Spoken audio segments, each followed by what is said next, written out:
తిరుమల తిరుపతి దేవస్థాన పాలక మండలి అత్యవసర సమావేశం మరి కాసేపట్లో ప్రారంభం కానుంది. ఏపీ సీఎం చంద్రబాబు సూచనల మేరకు ఆలయ చైర్మన్ బిఆర్ నాయుడు అధ్యక్షతన జరిగే ఈ పాలకవర్గం సమావేశంలో కీలక అంశాలు చర్చించి నిర్ణయం తీసుకోబోతున్నారు. ఇక డిసెంబర్ మాసంలో జరగనున్న వైకుంఠ ఏకాదశి ఏర్పాట్లపై బోర్డు సభ్యులు చర్చించనున్నారు. 10 రోజుల పాటు భక్తుల దర్శనంపై విధానాలు, ఇక అదే మాసంలో 30వ ఉత్తరార్ధ దర్శనం ద్వారా సామాన్య భక్తులను ఎన్ని గంటలకు అనుమతించాలి అనే దానిపై చర్చించనున్నారు. అలాగే సామాన్య భక్తులకు మరింత సౌకర్యవంతంగా టికెట్లు, టోకెన్లు కేటాయించే అంశాలపై డిస్కషన్ చేయనున్నారు. ఇక 10 రోజులకు ఆఫ్లైన్, ఆన్లైన్ లో టికెట్ల విడుదల చేయాలనే అంశంపై కూడా పాలక మండలి చర్చించనుంది.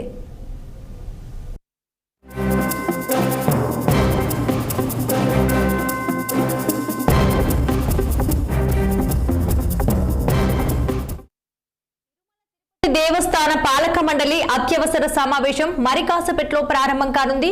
ఇక ఏపీ సీఎం చంద్రబాబు సూచనల మేరకు ఆలయ చైర్మన్ బిఆర్ నాయుడు అధ్యక్షతన జరిగే ఈ పాలకవర్గం సమావేశంలో కీలక అంశాలు చర్చించి నిర్ణయం తీసుకోబోతున్నారు. ఈ అంశంపై మరింత సమాచారం అందించేందుకు మా తిరుమల ప్రతినిధి గోపి ఫోన్ లైన్ లో సిద్ధంగా ఉన్నారు. గోపి, చెప్పండి, ఎలాంటి అంశాలపై చర్చించి నిర్ణయం తీసుకోబోతున్నారు? రాధిక, ఏదైతే టీటీడీ చైర్మన్ బిఆర్ నాయుడు అధ్యక్షున గంటలో ఉదయం 11 గంటల ప్రాంతంలో తిరుమలలో ఉన్నటువంటి అన్నమయ్య భవన్ లో టీటీడీ పాలక మండలి అత్యవసర సమావేశం ప్రారంభం కానుంది. ఈ సమావేశానికి అందుబాటులో ఉన్న బోర్డు మెంబర్లతో పాటు కొంతమంది వర్చువల్ గా కూడా ఆన్లైన్ లో హాజరవ్వాలంటూ ఇప్పటికే అందరి బోర్డు మెంబర్లకు కూడా ఈ ఆదేశాలు అందాయి. మరోపక్క ఏదైతే డిసెంబర్ 30, 31వ తేదీ వైకుంఠ ఏకాదశి, ద్వాదశికి సంబంధించినటువంటి ఏర్పాట్లు ఏ విధంగా చేయాలి, ఏ విధంగా దాదాపుగా ఇప్పటికే ఈ నెలలో కూడా పాలక మండలి సమావేశంలో కూడా వైకుంఠ ఏకాదశిని కూడా దాదాపు 10 రోజుల పాటు నిర్వహించాలని చెప్పి ఒక తీర్మానం అయితే చేశారు. అటు తర్వాత ఒక సబ్ కమిటీ, ఆ బోర్డు తీర్మానంలో కూడా ఒక సబ్ కమిటీని ఏర్పాటు చేశారు.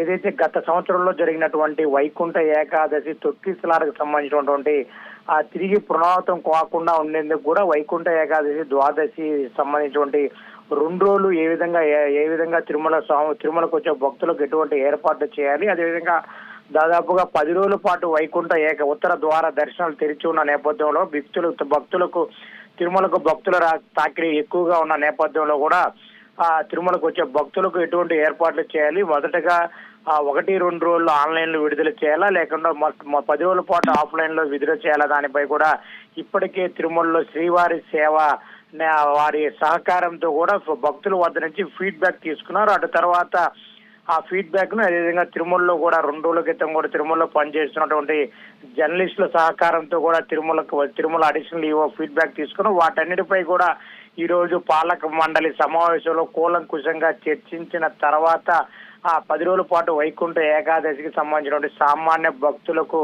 అధిక ప్రాధాన్యత ఇవ్వాలని చెప్పి ఇప్పటికే టీటీడీ చైర్మన్ బిఆర్ నాయుడు ఆలోచన చేస్తున్నట్టుగా తెలుస్తుంది. మరోపక్క ఏదైతే వైకుంఠ ఏకాదశి 30వ తేదీ అర్ధరాత్రి ఎన్ని గంటలకు ఉత్తర ద్వార దర్శనాలు తెరవాలి అనే దాన్ని కూడా పాలక మండలి చర్చించి నిర్ణయం తీసుకుని 10 రోజుల పాటు తిరుమలకు వచ్చే సామాన్య భక్తులకు ఎక్కువ దర్శనం చేయించాలంటే ఈ 10 రోజుల పాటు విఐపి బ్రేక్ దర్శనాలు పూర్తిగా రద్దు చేయాలి. అదేవిధంగా మొదటగా సిఫార్సు లేఖలను కూడా పూర్తిగా రద్దు చేసి అటు తర్వాత పాలక మండలికి